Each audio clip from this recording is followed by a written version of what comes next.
Hi, everybody. This is SAAD. Much has been written, stated, analyzed regarding the ongoing issue with Brett Kavanaugh, the gentleman who is seeking confirmation to the U.S. Supreme Court.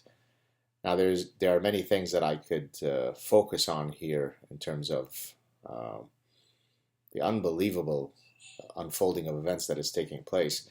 I should mention, of course, that we don't know if he's telling the truth. We don't know if uh, his first accuser and now apparently a second one is telling the truth. But what we do know is that we can use our brains to get a sense of whether the whole story makes sense. I recently argued that I have had a recent recovered memory wherein I thought that, or I believed, wherein I know that Hillary Clinton had assaulted me somewhere at some place. Of course, that statement that I just made has the exact same amount of details as the accusations levied by the first accuser. But notwithstanding the fact that it's happening at the 11th hour of a very contentious process where there are incredible political consequences that are at stake, notwithstanding the fact that she never mentioned this to anybody before other than supposedly her therapist. Incredible vagueness. She doesn't know where, she doesn't know when, she doesn't know which context. She just knows that he did it.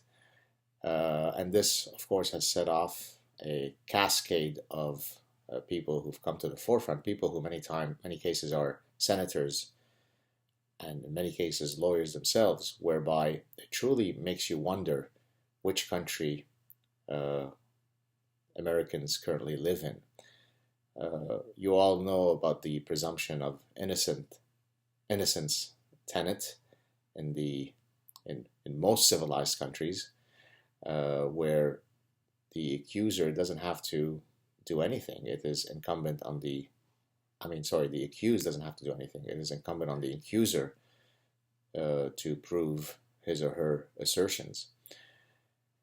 But unbelievably so, one senator after another has come out saying things that, again, I want to contextualize this. Roseanne Barr makes an idiotic joke about some politician, and she loses her job, her show is canceled, and we may debate on whether that was a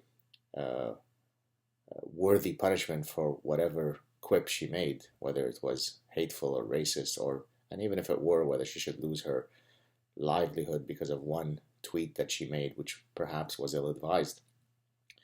But what these senators are doing is, if you're offended by Roseanne Barr saying something idiotic, and this is not, by the way, whataboutism, I'm just drawing an analogy to sort of contrast when we go up in arms because someone said something that we think is offensive. Well, let's look at what some of these senators have said. This is Senator Mazi Hirono from Hawaii, who said, and quote, "And I just want to say to the men in this country, just shut up and step up. Do the right thing for a change." Her position was, this is all men's fault. Why don't you just shut your mouths and step up? She's a woman. The accuser is. She has ovaries. They have testicles. And therefore, based on social justice warrior arithmetic, ovaries greater than testicles. Boom. Shut up. This strikes me as outlandishly more offensive than anything that Roseanne Barr might have meant in her tweet. And again, I'm contextualizing Roseanne Barr for no other reason than to point to how we should met out our outrage. Whether it makes sense for us to be outraged when some comedian says something perhaps idiotic on Twitter versus when a sitting senator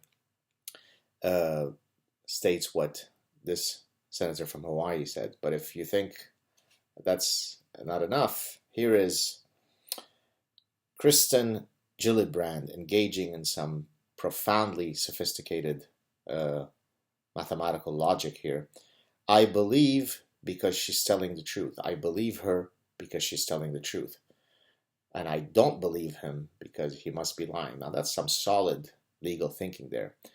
I know that it's true because it's written in my religious book. I know that it's right because it's right. She must have missed those logic classes. Again, this is a senator who doesn't say this and then regrets it, apologizes for it, says, I must have misspoken. I must have been idiotic. I must have been naturally lobotomized for a moment or two, although I think she's permanently naturally lobotomized. She's proud by that statement. I believe her because she's telling the truth. Good enough for me. And then here we've got Richard Blumenthal, senator from Connecticut, who said,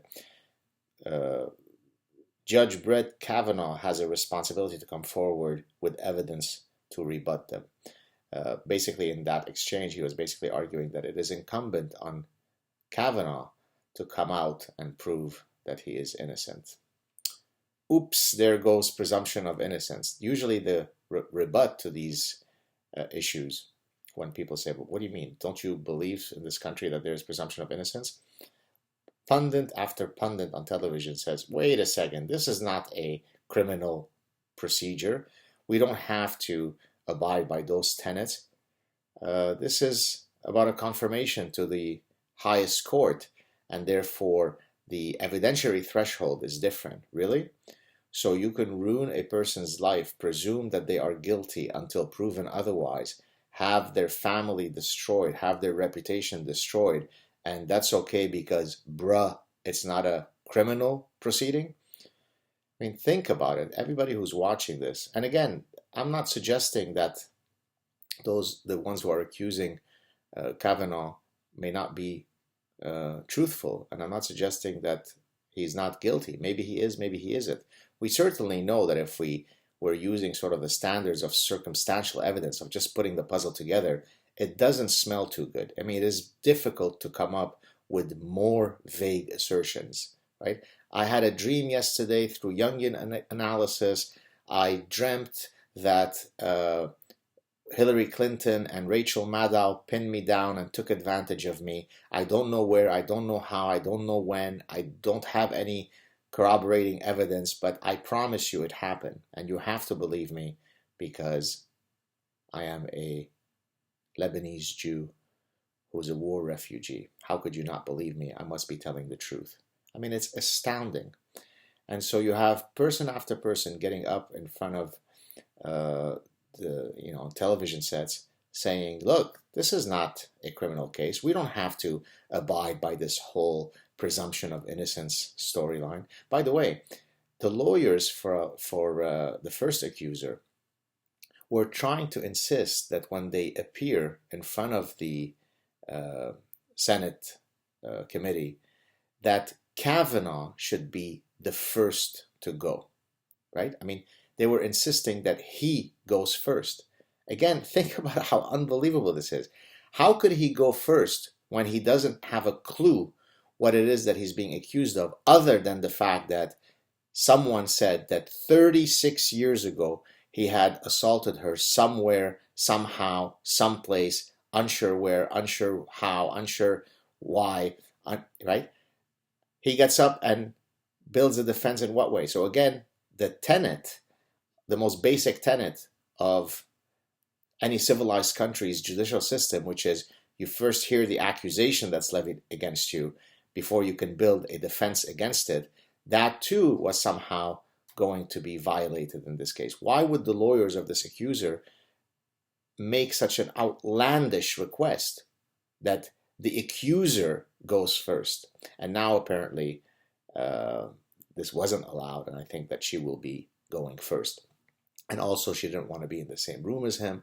I've even heard a story that she couldn't fly to the hearings because being in the closed quarters of a plane triggers back the memory of the assault, because the way that she felt held in a closed space when the assault was taking place is exactly how she feels when she has to take a flight. But apparently she's taken many other flights throughout the 36 years that have taken place since the alleged assault.